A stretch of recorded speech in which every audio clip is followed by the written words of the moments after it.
Hey, welcome to the Perspectives Podcast. Today we're going to talk about the new perspective of Paul. Now, before you click off of it and say, that's not interesting, we will tell you why we think it's interesting and why it's something you should at least be aware of and think about.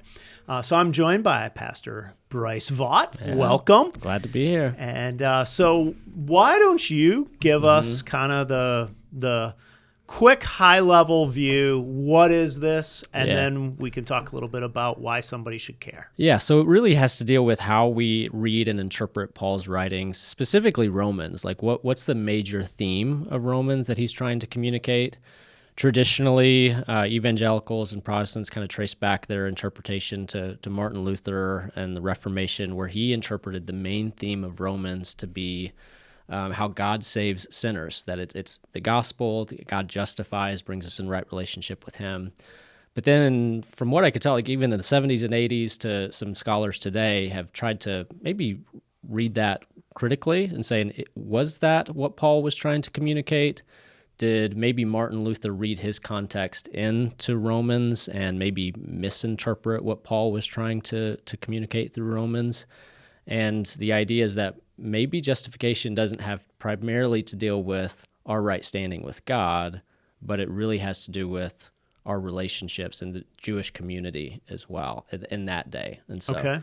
So the new perspective, then, if I were to kind of summarize what you just said and what I've heard, read myself, is really just saying it isn't just individual justification, but it's assimilation to a group that is part of what's at stake. Right. Would that be and fairly accurate? I think so. And then I think what some people of the new perspective would say was that the Jews in Paul's day have been mischaracterized, that we kind of look at them as being very legalistic, promoting a works-based salvation. The new perspective camp would say, well, that wasn't really what they were. They believed in salvation by grace, but you did have to have these works to be assimilated into the community of faith. And if you didn't maintain these works, then you didn't really belong to the people of God. So from a, I guess, thematic way of looking at that, then what they're saying is why that matters is your works were about group identity, not necessarily individual salvation for the Jewish person is what they're saying, not, and that's what Paul's countering. Yes. Yeah. Or addressing, not their quote unquote legalism to get salvation. Right. Okay. Yeah. So, I'm made it this far into the podcast and I'm like, hey, I'm just a person who likes to read my Bible. I read Romans every now and then, and I clicked on this because you guys said it was important. Yeah. So what? I'm still not getting it. Right. I'm like, okay, this is, I read it communally, individually. I'm just reading it and getting what I get out of it. Yeah. What would you say about why I'll be this honest. matters? I remember when this was kind of debated a while back with John Piper, M.T. Wright, and when I first heard it, I'm like, those are two heavy hitters in the faith world. I'm sure they both have good points. I'm not going to look much into that myself. As I've started to look into it, I'm like, this can be a big deal because where you land will drastically change how you begin to interpret and apply what you read through Romans. Okay, so give us an example of that just so we kind of understand how, because again, if I'm sitting here just saying, I'm just reading Romans, I don't know anything about this, but maybe I've heard people talk about it and it starts to influence my thinking, or how would it influence something tangible? One, for example, is if you lean towards the typical Protestant view and you interpret that, hey, the theme of Romans is about justification, your right relationship with God, man, that has given me a lot of confidence in my right relationship with God. But all of a sudden, if I'm told that that's not really what justification means, then I might struggle now in my relationship with God. Am I right with God? Or it can really impact our personal confidence and how we relate. Yeah, and I would say if you look at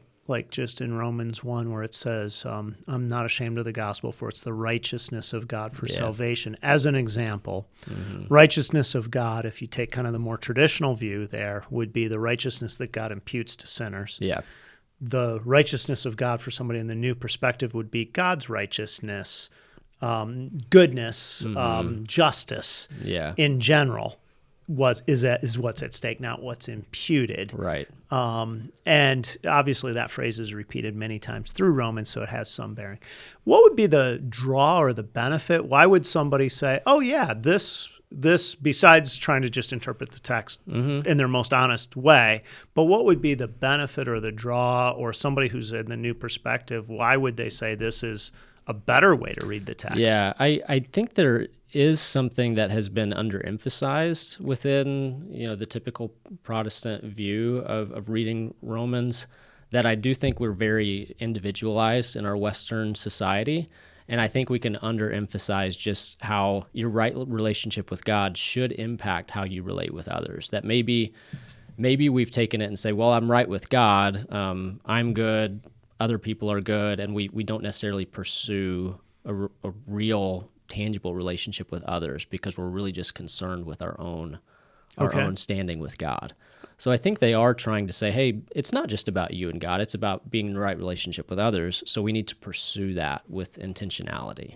Okay, and what would be the concerns then that somebody who holds a more traditional view, i.e. John Piper, I think I mentioned in one of the early Romans messages, I don't think I did, his book, The Future of Justification, where he basically says, hey, this is a real huge problem, is kind of the tact he takes. Yeah. So what would somebody who's on that side of the equation say is the real problem? Yeah, that they're really underemphasizing the meaning of justification to where it doesn't match what the biblical emphasis is, to where justification is God's imputing righteousness to a believer. You can go really far in the new perspective and say that that's not what it's about, and then you actually kind of miss the heart of the gospel, that you've been made right with God.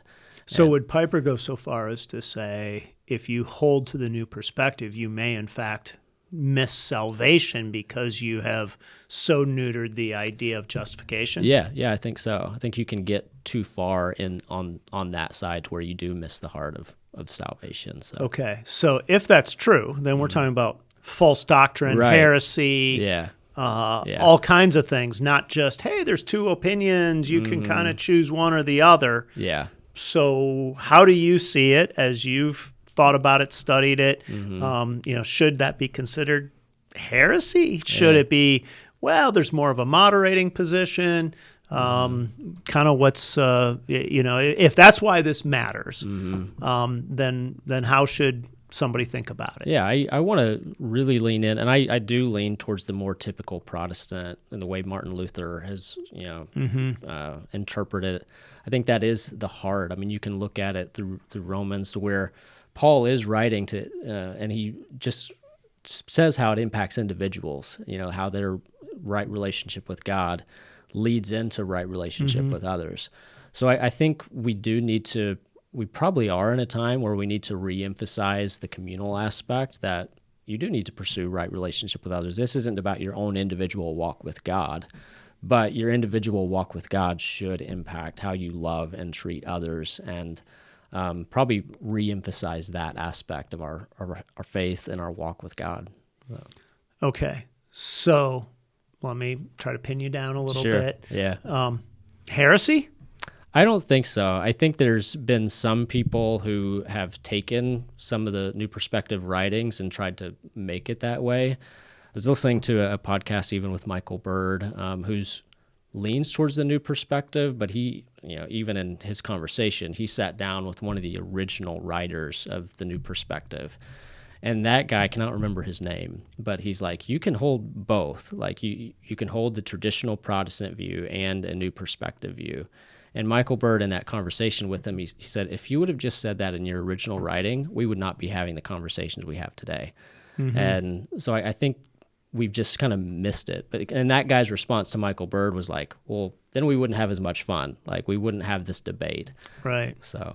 Right. A lot of times taking a hard position is more interesting, sells more books, gets more clicks than saying, well, there's a good point on both sides. Let me try to understand those and synthesize. Yeah.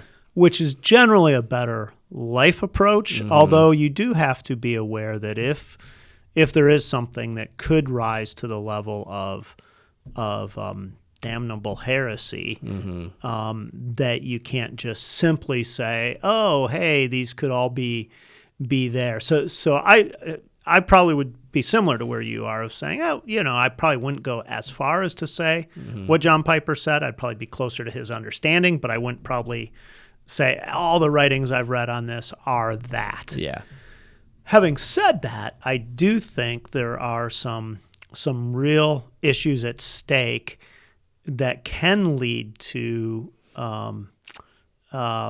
different practice, different theological outcomes that may not be as healthy and could lead to the heretical point. Yeah. Okay. And so where I would be concerned is when you take individual salvation and make that just a part of the message of the good news of Jesus Christ into corporate salvation and the kingdom of God and the forward movement. Like again, N.T. Wright, I like a lot of stuff I've read. So this is not right. And he's not really the originator. I mean, he's kind of, it was done and some people before him, but he's probably the most popular voice for it.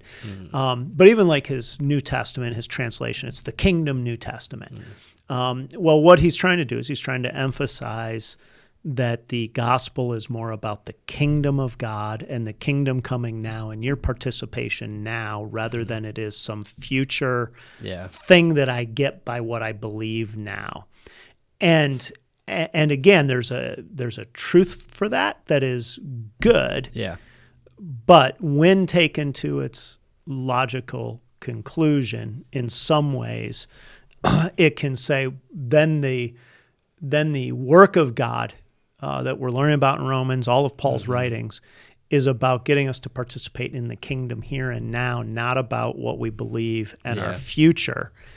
And I think that in an attempt to have a corrective of overly simplistic believe you'll get beamed up to heaven someday, and it doesn't matter how you see the implications today, which I think is the idea of the corrective to that kind of faith. But the overcorrection can be, it's all about community boundary markers. It's about how you live here and now rather than the radical good news that I see in Romans, which is no matter how many times you blow it or what you've done, God's grace is greater still, which prompts Paul to ask that question in Romans 6. If this grace is so great, then why don't I just keep sinning? Yeah. And so there is this element of saying I'm going to take this out of individual salvation and into corporate communal living, implication based thinking. And it's saying our role is to live kind of in this communal kingdom-based thing here and now, and we're bringing the kingdom now in a way that again I think undercuts individual salvation or can. Yeah. Although I don't think it's wrong to say living in the kingdom now is a good piece of it because the kingdom is now and future. And that's probably, if there was a place where I would see the real disconnect, it's when somebody gets so far away from the kingdom as future that it's all now. Yeah. Or somebody's all its future and there's nothing now. So I just believe, and one day I'll go to the kingdom of God, but right now I just endure this crap show kind of a thing. Or the other side is, no, we are bringing the kingdom here and now in such a way that whatever the future kingdom is, it's going to look a whole lot like what we live in today, just better version of it. And do you see any of that in that, or am I overstating that? I think that's a good point. And I kind of even go back to even like when you take the new perspective to its extreme, it begins to even redefine the term justification, which is a key term within our Christian faith. I mean, it's, traditionally justification, when I first even began to understand it for myself, it was a game changer for how I related with God, that it's a legal declaration before God, that he has declared you right. Whereas when you take the new perspective to the extreme, it no longer means that to be justified really is about being a part of that community, and your justification with God is still yet future. And to me, if I when I hear that, I'm like, well, that kind of leaves me a bit concerned. Am I right with God? And how can I know? And so instead of a settled past act, it's still working itself yes, out in how you. Yeah. Okay. So again, somebody listening saying, okay, you guys lost me in the sauce here a little. And I'm just trying to read my book of Romans and live my life before God. What should somebody who hears that and that's their response, what should be maybe a warning sign that either somebody's having such a new perspective thing that you should be careful listening, if there are any, and what should even be a warning sign that somebody's so future-oriented that there's no sense of communal thinking in terms of how they're reading Paul and especially Romans. Yeah, I think probably first the warning to an individual thinking is if that's really your primary walk with God, it's just an individual experience to where you're not really pursuing community, that's not a value in your life, that should be a warning to you, because ultimately to be a follower of Jesus is to really prioritize what he loves, so the church, the community of faith, and that really is the place where you put guardrails up to protect even wrong views or wrong readings of Scripture, is to read that in the safety of the faith community that you belong to. So if that's not really a priority for you, because in your mind you're like, well, I'm justified with God, that's all I have to do, well, then you might have missed something in your walk with Jesus. But at the same time, if really you diminish justification to the point where really that doesn't matter, it's only about how you treat people, and that could be also an area of your life that you're just missing it. So. Okay. So I would add, I think the new community buzzwords or phrases, not new community, new perspective, tend to be things where there's such an emphasis on boundary markers, community, always interpreting the faith in terms of now, with no future aspect or very little future aspect, that then you're tending maybe more toward that, and a de-emphasis of the justification, especially by faith alone, God's work, and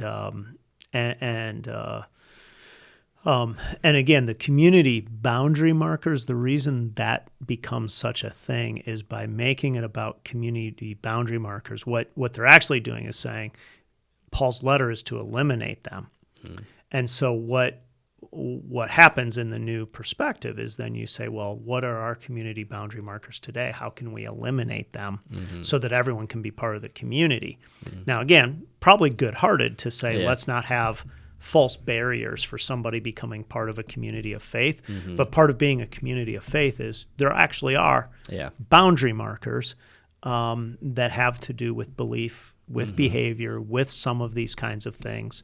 And so when those things are constantly being obliterated, it leads to a faith community that isn't probably a biblically functioning faith community on some level. Yeah, you can begin to drift what has been rooted, or what the faith has been rooted into. Right. Yeah. Right. And that doesn't mean, because I would say this, and again, this is where that you aren't open to people being part of your faith community who don't necessarily believe everything you believe, who don't, because you don't have a corner on every doctrine, but there are certain doctrines, certain pieces of that, the behavior that you say, no, these are things that we hold to be definitively right, true, not open for debate, and those tend to get minimized, I think, often in the new perspective extreme view, right?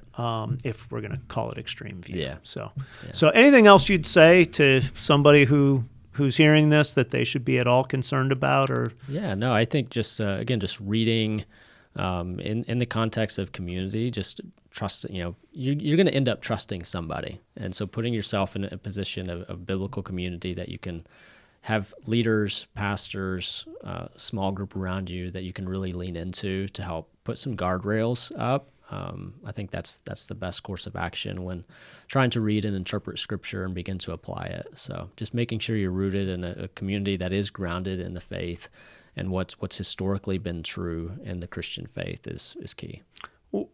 Yeah, what's hard about that, not to push back, but let me push back, is I think this is a place where it feels very much like, oh, we are rooted in the text, because we're actually tearing it apart and saying why past interpretations haven't been correct.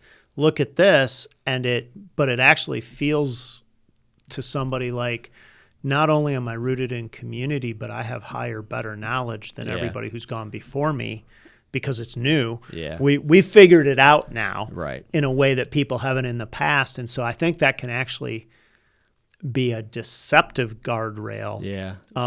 One of the ways that I've thought about this is I think it's pretty rare that our generation figures something out that no generation before us has had. Meaning, and I'm talking biblical interpretation. Yeah. If we're reading something and it's like, well, we finally figured it out, and all the generations before us don't have it, that's probably an indication that. And when somebody teaches that way, that would probably be another sign I would have, like, hey, you've heard this forever. Let me tell you. Now, if they can root it in, hey, I'm not the first person who's come up with this. There's been people, and there's different interpretations. That's different. But when it's like, hey, I really have this out. Or I would also say, if you go to other cultures, and our culture is the only culture that sees the text a certain way. Like, I know we've had a relationship with a church in Haiti for decades at this point. And I'm always amazed when I'm there and spend time with people, the things that they don't question at all, that our culture rejects, and then the things that their culture somewhat rejects that our culture is like, are you kidding? Yeah. And my point is that we are culturally conditioned by our culture, but if our culture stands typically alone on an issue from biblical community worldwide and historically, then there's a really good chance that that's an inventive interpretation and not biblical. Now, not always, because you do still need to do the study and look at it. Yeah. But there are a lot of issues today where people have said, "Oh, we finally figured this out," and we don't stand with history by and large, and we don't stand with global Christians by and large. Yeah. But we Americans actually have it, living right here, right now. And I would say that's probably a real big warning sign. Yeah. And you get a little bit of this with some elements of this way of thinking. Yeah, that's a good point. And I mentioned our church's relationship with Haiti. Let me just give you an example of a couple, and maybe you can think of a few too. So when I've gone to Haiti, one of the things that's always interesting to me is in that culture, there's very little debate, thought, idea that women should be pastors. It's kind of like, Bible says this. Yeah. This is what it is. And that still is generally globally true. And so it at least causes you to ask the question, is America's kind of view of that very culturally conditioned? On the flip side, what I've seen is in Haitian culture, there's much more tolerance for people having multiple lovers, which sounds kind of goofy to say. Whereas in America, we're like, well, if you're a Christian, that Bible seems pretty clear that you shouldn't have multiple lovers. Whereas in Haiti, that might be a blind spot they have to that. And so it's interesting even to say, oh, here's two different issues, and American culture might be closer to biblical on one, and Haitian culture might be closer to biblical on one, and I know that could be debated and is debated in American culture. But I'm just using it as an example of how that seems in our culture to be, very easy thing to debate and say, hey, there's a lot of views. And most of the cultures throughout our world still would say, no, the Bible just says this, and that's all. That's so settled. It's so clear. We don't even have the debate. Yeah. Can you think of any examples that are like that? Yeah, I mean, maybe not a specific example. I might go this direction too. It kind of sparks to mind that really at the heart of this debate is kind of an accusation that somebody's reading something into the original text out of their own experience, and then they're misinterpreting the text. So like even the argument against the Protestant Reformed view is that, well, Martin Luther just read into the book of Romans his current experience, and that's how he interpreted Romans, and that he really missed the boat on that. I think that can be common in any culture. How do we guard against that practice of just reading our own experience, our own ideas into the text, Right. and then misinterpreting it for ourselves, how we apply it? Right. No, that is a tough question. Yeah. And again, why I would argue that we should try to at least say, how have the majority of Christians in history and globally today understood this? And if I'm askew of that and more in line with my culture, I at least need to ask the question, am I reading my own view in? Yeah. That doesn't necessarily mean you're wrong to read it that way. It just means I might be culturally conditioned. Yeah. Like another thing for me that strikes me when I go to Haiti is, very few people in America that I know think that they're greedy. And when you talk to a Haitian Christian about kind of what you have, like I remember sitting there and they're like, well, so you all have your own houses? Yeah. You have how many cars? Right. You have 2 cars, all of you? You do what? Yeah. And we're all like, well, yeah, I'm average. But to them, it's like you are probably overindulgent. Right. In the way that you're living if you all live that way. Yeah. And again, I'm not saying that as an American to have a house and 2 cars makes you wrong, but what I'm saying is globally that's still out of norm. Yeah. And most Christians globally and historically would say, do you need as much stuff as you think you need to live? And so we might have a cultural blinder in that kind of an arena. So, yeah. So with that, thank you for spending a few minutes with Bryce and with me today on Perspectives. There's a lot of content on orchardhillchurch.com, Orchard Hill Plus, and however that's supposed to be said. Hopefully we can get a graphic up there that gives us that. And things like the Great Books, Best Books podcast, the Perspectives, the 5 Good Minutes, and all that content is there, hopefully to help you just grow. You can search it so you can find past topics, things that are hopefully interesting and helpful. So thank you and have a great day.